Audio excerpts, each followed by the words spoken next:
பண்ணக்கூடிய ரெசிபி என்னன்னு பார்த்தீங்கன்னா சாக்லேட் க்ரீமி டோனட். கிட்ஸுக்குலாம் ரொம்பவே ஃபேவரட்டான இந்த டோனட்டை வீட்டில் எப்படி செய்யறதுன்னு பார்க்கலாம் வாங்க.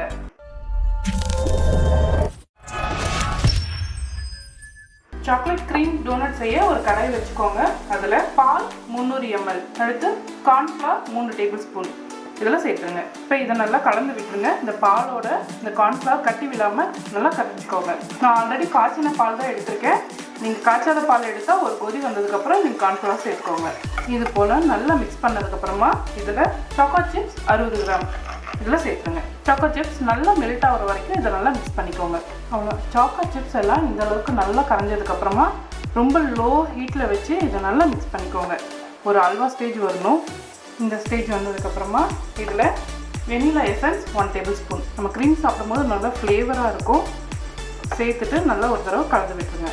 நான் அடுப்பை இன்னமும் லோ ஹீட்டில் தான் வச்சுருக்கேன். அவ்வளோதான். இந்த மாதிரி நல்லா கெட்டியாக வந்ததுக்கப்புறமா அடுப்பை ஆஃப் பண்ணிவிடுங்க. இதை வேறு ஒரு பவுலுக்கு மாற்றிடுங்க, இல்லைன்னா அடி பிடிச்சிடும். அடுத்து ஒரு பெரிய சைஸ் பவுல் எடுத்துக்கோங்க. அதில் பால் 100 ml, வெது வெதுப்பாக இருக்க பாலை எடுத்துக்கோங்க. சர்க்கரை 2 டேபிள் ஸ்பூன் சேர்த்துட்டு ஒரு தடவை நல்லா மிக்ஸ் பண்ணி விட்டுருங்க. ஈஸ்ட் 1½ டேபிள் ஸ்பூன் இதில் சேர்த்துருங்க. லைட்டாக கலந்து விட்டுருங்க. இது மாதிரி கலந்ததுக்கப்புறமா ஈஸ்ட் ஆக்டிவேட் ஆகட்டும். ஒரு 10 நிமிஷம் வெயிட் பண்ணலாம். 10 நிமிஷம் ஆனதுக்கப்புறமா ஈஸ்ட்டு ரொம்பவே சூப்பராக ஆக்டிவேட் ஆகிருக்கு. இதில் முட்டை 1 உடச்சி சேர்த்துக்கோங்க. உப்பு 1/4 டேபிள் ஸ்பூன். ஒரு தடவை இதை நல்லா மிக்ஸ் பண்ணி விட்டுறலாம். இந்த மாதிரி எல்லாத்தையும் நல்லா மிக்ஸ் பண்ணதுக்கப்புறமா இதில் மைதா 300 கிராம் 2 பேட்சாக சேர்த்து இதை மிக்ஸ் பண்ணிக்கோங்க. ஃபஸ்ட்டு பேட்சை நல்லா கலந்து விட்டுருங்க. இது போல் நல்லா மிக்ஸ் பண்ணிவிட்டு அடுத்த பேட்ச் மாவையும் இதில் சேர்த்துருங்க.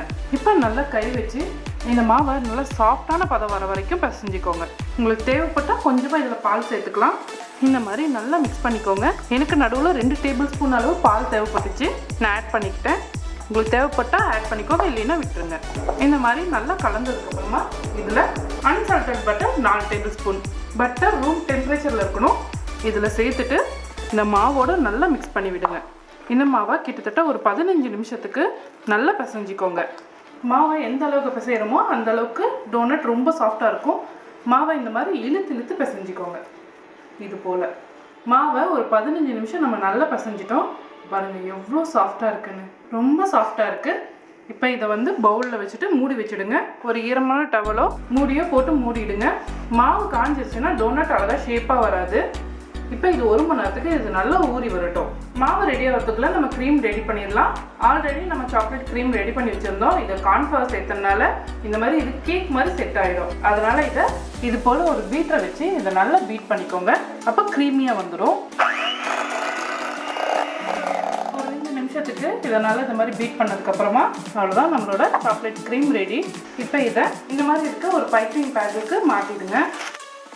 இது போல் ஃபில் பண்ணதுக்கப்புறமா லாஸ்ட் ஸ்டேஜில் சின்னதாக கட் பண்ணிக்கோங்க. அவ்வளோதான், நம்மளோட சாக்லேட் க்ரீம் ரெடி ஆகிடுச்சு. லாஸ்ட் ஸ்டேஜில் இந்த மாதிரி டைட் பண்ணிக்கோங்க. 1 மணி நேரத்துக்கு அப்புறமா நம்மளோட மாவு சூப்பராக ரெடியாக இருக்குது, நல்லா உப்பி வந்திருக்கு. இது லைட்டாக ஒரு தடவை பசஞ்சு விட்டுக்கோங்க. அடுத்து இதை நம்ம ரெடி பண்ண மாவை இந்த மாதிரி ஒர்க்கிங் பிளேஸ்க்கு மாற்றிட்டு இதை நல்லா விரிக்க ஆரம்பிச்சிருங்க. ரொம்ப சன்னமாக விரிக்கக்கூடாது, நல்லா மொத்தமாக தான் இருக்கணும். இந்த அளவுக்கு நல்லா விரிச்சதுக்கப்புறமா ஒரு ரவுண்ட் ஷேப்பில் இருக்க கட்டை, அப்படி இல்லைன்னா இந்த மாதிரி ஒரு மூடி இழுத்துட்டு இதை கட் பண்ணிக்கோங்க. டோனட் எல்லாமே ஒரு ஈவனாக இருக்கும் பார்க்க. இது போல் கட் பண்ணி எடுத்துக்கோங்க. மீதம் இருக்க மாவை மறுபடியும் விரிச்சிட்டு இது போல் கட் பண்ணி எடுத்துக்கலாம். நம்ம கட் பண்ண மாவு எல்லாத்தையுமே ஒரு ட்ரேக்கு மாற்றிருக்கேன். ஒரு 15 நிமிஷம் இருக்கட்டும். இதை அப்படியே மூடி வச்சுடுங்க. இன்னும் கொஞ்சம் இது ஒரு ரைஸ் ஆகி வரும். ஒரு 15 நிமிஷம் ஆச்சு. நம்மளோட மாவு இன்னும் கொஞ்சம் ரைஸ் ஆகி வந்திருக்கு. அடுத்து ஒரு கடாயில் எண்ணெய் ஊற்றிக்கோங்க. இதில் நம்ம ரெடி பண்ணி வச்சுருந்தா அந்த டோனட் மாவை உள்ளே சேர்த்துருங்க. ஆயில் ரொம்ப மிதமான சூட்டில் தான் இருக்கணும். சேர்த்தவொடனே பபிள்ஸ் கூட வரல பாருங்க. இந்த அளவுக்கு ரொம்ப மிதமான சூட்டில் தான் இருக்கணும்.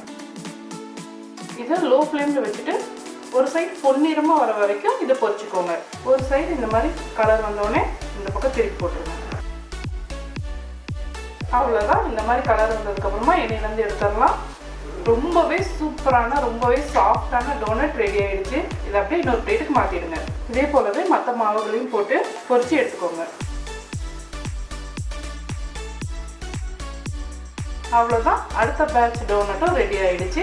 இதையும் எண்ணெயிலேருந்து எடுத்து வச்சுருங்க. நம்ம எடுத்த மாவோட அளவுக்கு சரியாக 10 டோனட் வந்திருக்கு.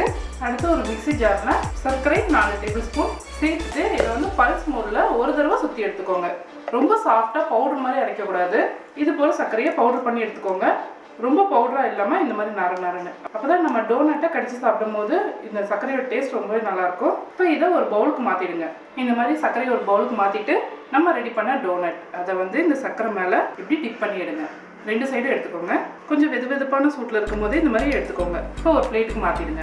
இந்த மாதிரி ரெடி பண்ணி வச்சுருக்க நம்மளோட டோனட்லேருந்து ஒன்று எடுத்துட்டு இதுக்கு நடுவில் ஒரு ஸ்டிக்கை வச்சு அப்படி இல்லைன்னா ஒரு கத்தியை வச்சு ஹோல் போட்டுக்கோங்க. இந்த மாதிரி ஹோல் பண்ணதுக்கப்புறமா நம்ம ஆல்ரெடி ரெடி பண்ணி வச்சுருந்த சாக்கோ க்ரீம் அதை வந்து உள்ளார ஸ்டஃப் பண்ணிடுங்க. இந்த மாதிரி ரொம்பவே சூப்பராக வந்திருக்கு. இதே போலவே எல்லா டோனட்டையும் ரெடி பண்ணிக்கோங்க.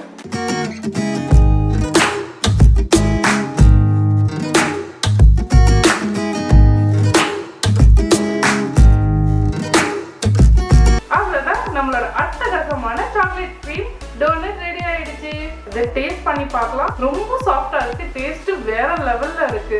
ஸோ நம்மளோட சூப்பரான டோனட்டை வீட்லயே ரொம்ப ஹைஜீனிக்கா கிட்ஸுக்கு நம்ம ரெடி பண்ண முடியும். ஸோ கண்டிப்பா இந்த ரெசிபி வீட்டில் ட்ரை பண்ணி பாருங்க. மனமும் சுவையும் சேனலை சப்ஸ்கிரைப் பண்ணாதவங்க சப்ஸ்கிரைப் பண்ணிக்கோங்க. பக்கத்தில் இருக்க பெல் ஐக்கானே எழுதிக்கோங்க. லைக் பண்ணுங்க, ஷேர் பண்ணுங்க. உங்களுக்கு விருப்பமான ரெசிபி என்னோட ஷேர் பண்ண நினைச்சீங்கன்னா கமெண்ட் பாக்ஸ்ல பண்ணுங்க.